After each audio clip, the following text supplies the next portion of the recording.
हरे कृष्णा, राधे राधे। आज आपको ब्रज धाम में विराजमान 4 धाम बद्रीनाथ, श्री केदारनाथ, गंगोत्री, यमुनोत्री और लक्ष्मण झूला के सुंदर दर्शन करवाती हूँ।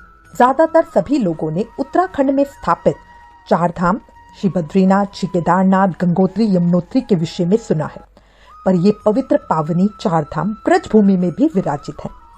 अब हुआ यूं कि जब द्वापर युग में वृद्धावस्था में श्री नंद बाबा और यशोदा मैया को संतान नहीं हुई, तो बाबा ने भगवान शिव शंकर से मन्नत मांगी कि पुत्र होने पर वे 4 धाम की यात्रा करेंगे। इसके बाद करीब 80 साल की उम्र में श्री कृष्ण उनके यहाँ छोटे बालक के रूप में आए। भगवान कृष्ण की गौचरण लीला के बाद नंद बाबा और यशोदा मैया को 4 धाम की यात्रा का संकल्प याद आया। इसके बाद उन्होंने तीर्थ यात्रा पर जाने की तैयारियां शुरू कर दी। श्री कृष्ण ने यशोदा मैया से पूछा, मैया ये क्या हो रहा है? तो यशोदा मैया ने कहा, लाला अब तुम बड़े हो गए हो, इसलिए नंद बाबा और मैं तीर्थ यात्रा करने जा रहे हैं। हमने मन्नत ली थी कि जब हमारे संतान होगी तो हम 4 धाम यात्रा करेंगे। मैया की बात सुनकर श्री कृष्ण ने कहा, मैया बुढ़ापे में तीर्थ करने जा रहे हो, मैं सब तीर्थ ब्रज में ही बुला लेता हूँ। इसके बाद श्री कृष्ण ने अपनी माया से 4 धाम का आह्वान कर उन्हें ब्रज में ही बुला लिया और एक एक करके सारे तीर्थ ब्रज में आकर उपस्थित हो गए। इसलिए माना जाता है कि 4 धामों के साथ अन्य तीर्थ भी ब्रज में ही है।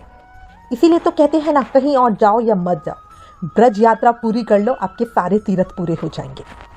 अब सबसे पहले आपको दर्शन कराते हैं श्री केदारनाथ। नंदगांव, मोती कुंड, चरण पहाड़ी, शनि मंदिर आदि सभी जगहें पास पास है। बरसाना धाम से श्री केदारनाथ धाम का रास्ता 50 मिनट का है, करीब 24 किलोमीटर। श्री केदारनाथ बाबा पहाड़ी की चोटी पर विराजित है, जहां तक पहुंचने के लिए करीब 325 सीढ़ियां हैं। यहाँ पर सिर्फ सीढ़ी का ही रास्ता है, पैदल ही बाबा तक पहुंचा जा सकता है। वहां पर पालकी की भी व्यवस्था है, पालकी मिल जाती है बड़े बुजुर्गों को ले जाने के लिए। यहाँ भोलेनाथ और मां पार्वती की महिमा कुछ अलग ही देखने को मिलती है। मान्यता है कि इस शिवलिंग के दर्शन से ही लोगों की मनोकामनाएं पूर्ण हो जाती है।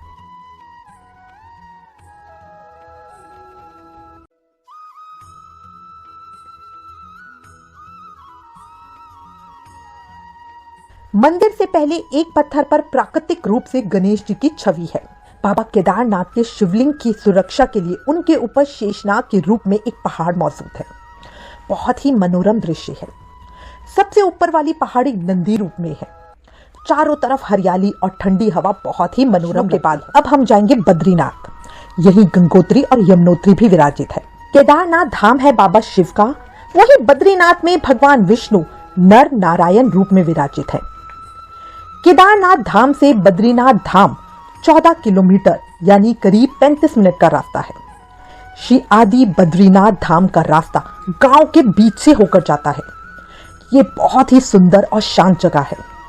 प्राचीन श्री हरि विष्णु का सुंदर मंदिर। यहाँ की मान्यता है कि अगर जो भी कामना आप यहाँ सच्चे दिल से भगवान के सामने रखते हो तो वो बहुत ही जल्दी पूरी हो जाती है।